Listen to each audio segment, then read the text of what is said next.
देश विदेश की तमाम खबरों के साथ एक बार फिर हाजिर हैं। ब्रह्मा कुमारी सेवा केंद्र पहुंचे श्रीलंका के बौद्ध गुरु। श्रीलंका से पधारे Mahabodhi society of Sri Lanka foundation के प्रेसिडेंट बानगल उपतीसिस थ्रो ने ब्रह्मा कुमारी के सुख शांति भवन में वृक्षारोपण कर विश्व शांति व आपसी भाईचारे का संदेश दिया। दरअसल मध्य प्रदेश शासन एवं श्रीलंका महाबोधि सोसाइटी सांची के सौजन्य से चैतियागिरी विहार सांची के 72वें वार्षिकोत्सव पर श्रीलंका से Mahabodhi society of Sri Lanka foundation के प्रेसिडेंट समेत इंडिया ऑपरेशंस के director Shakeel Siddiqui, national television of Sri Lanka से निशांथा, वरिष्ठ पत्रकार एवं संपादक धर्मश्री जी, वरिष्ठ लेक्चरर विमल प्रियाशन तथा विभिन्न गणमान्य अतिथियों का ब्रह्मा कुमारी के नीलबर्ड सेवा केंद्र पर आगमन हुआ। वरिष्ठ राजयोग शिक्षक बी के राम कुमार द्वारा सभी को भवन का अवलोकन कराया गया। साथ ही आध्यात्मिक चित्र प्रदर्शनी भी समझाई गई। सभी ने भवन में प्रवेश करते हुए यहाँ के शांतिपूर्ण वातावरण की प्रशंसा की। वहीं स्थानीय प्रभारी बी के नीता द्वारा गुरुजी एवं अन्य सभी अतिथियों का सम्मान किया गया। आगे बी के डॉक्टर दिव्यानी द्वारा राजयोग मेडिटेशन की अनुभूति कराने के साथ साथ इस अवसर पर विशेष वृक्षारोपण कर बानगल जी ने विश्व शांति एवं आपसी भाईचारे द्वारा एकता एवं प्रेम का संदेश दिया। उन्होंने अपने हृदय के उद्गार साझा करते हुए कहा कि ब्रह्मा कुमारी बहनों को देखकर ऐसा लगता है कि इनसे हमारा कोई पूर्व जन्म का रिश्ता है। साथ ही आगे भी आते रहने का वायदा किया।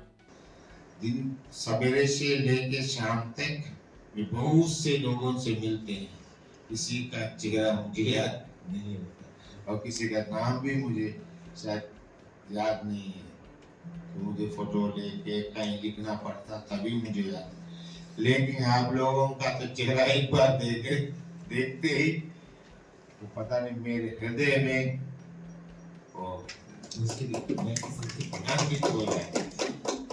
दीव में बीके शिवानी को सुनने उमड़ा जनसैलाब।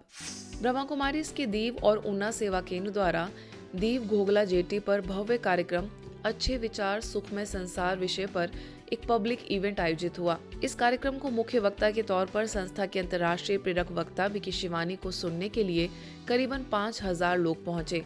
बीके शिवानी ने संकल्पों का असर हमारे संसार पर कैसे होता है इस बात पर विशेष बात की।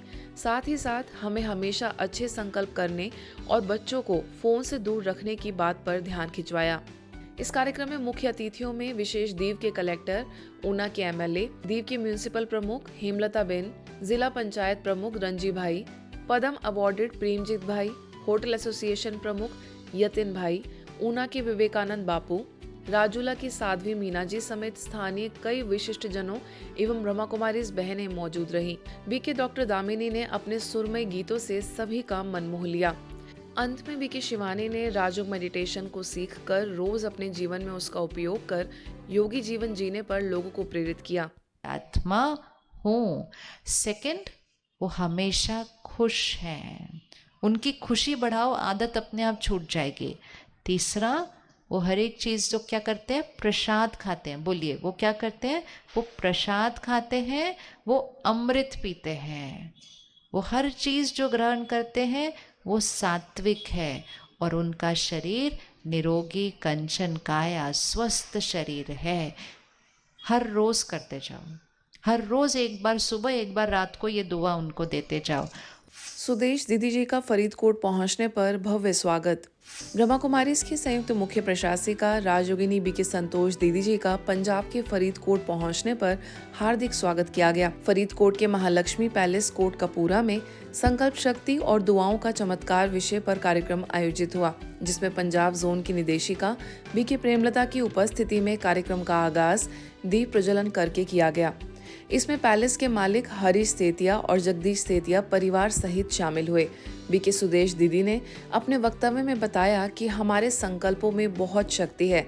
संकल्प शक्ति से बड़े कार्य भी सफल हो जाते हैं।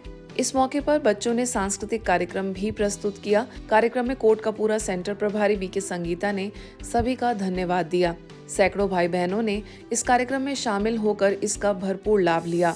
पानीपत हुड्डा सेवा केंद्र के तत्वाधान में अग्रवाल भवन सेक्टर 24 में बहुत ही भव्य और दिव्य कार्यक्रम खुशियों का उपहार का सफल आयोजन हुआ, जिसमें मुख्यालय माउंट आबू से बीके कमल ने सभा को उद्बोधित किया।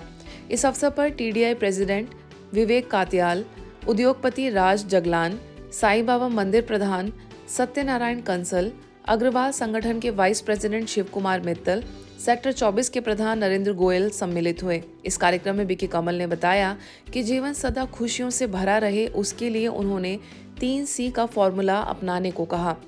नो कंपटीशन, नो कंपैरिजन और नो कंप्लेंट। कार्यक्रम में हुडा सेवा केंद्र प्रभारी बीके सुनीता ने परमात्मा से शक्तियां लेकर स्वयं को चार्ज करने की प्रेरणाएं दी।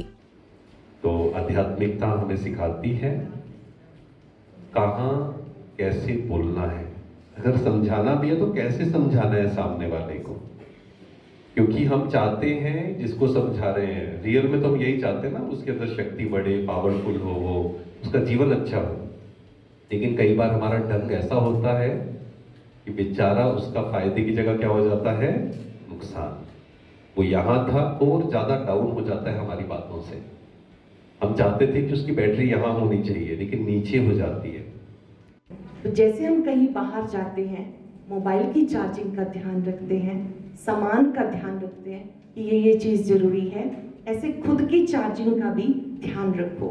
अधिक देर आप नहीं बैठ सकते, 1 घंटे में 1 मिनट ज़रूर अपने आप को टाइम दो। जब भी मैं परेशान या दुखी होती हूँ तो शिव बाबा का ध्यान करती हूँ और मुझे बहुत सुकून मिलता है। 27 वर्ष पूर्व मैं माउंट आबू गई थी और मन में संकल्प किया था कि जब भी मौका मिला तो पुनः जाऊंगी।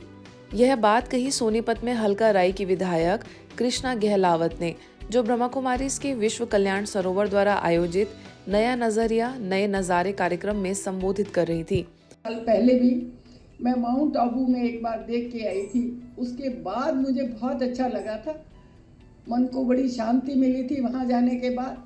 और वहाँ से मैं एक बात लेकर आई थी, जब भी मैं परेशान, दुखी, मन में बेचैन रहती हूँ तो मैं हमेशा शिव बाबा का नाम लेती हूँ और अपने ध्यान उन्हीं में लगाती हूँ, तो मुझे बहुत अच्छा लगता है और मेरी वो सारी चिंताएं दूर हो जाती हैं। कार्यक्रम में मुख्यालय माउंट आबू से वरिष्ठ राजयोग शिक्षिका बीके उषा ने अपने उद्बोधन में कहा कि जैसे जैसे ये वर्ष अपने अंतिम चरण में आ रहा है, वैसे वैसे हम अपने नजरिए को भी परिवर्तित करते जाएं। जीवन में तूफान तो आएंगे, तो उसे तोहफा समझने से हम अनुभवी बन मैच्योरिटी से सॉल्व करते जाएंगे। आगे बीके सतीश एवं अन्य भाई बहनों के सहयोग से यह आयोजन सफल रहा। आज के बुलेटिन में बस इतना ही। देश विदेश की अन्य खबरों के लिए देखते रहिए मधुबन न्यूज।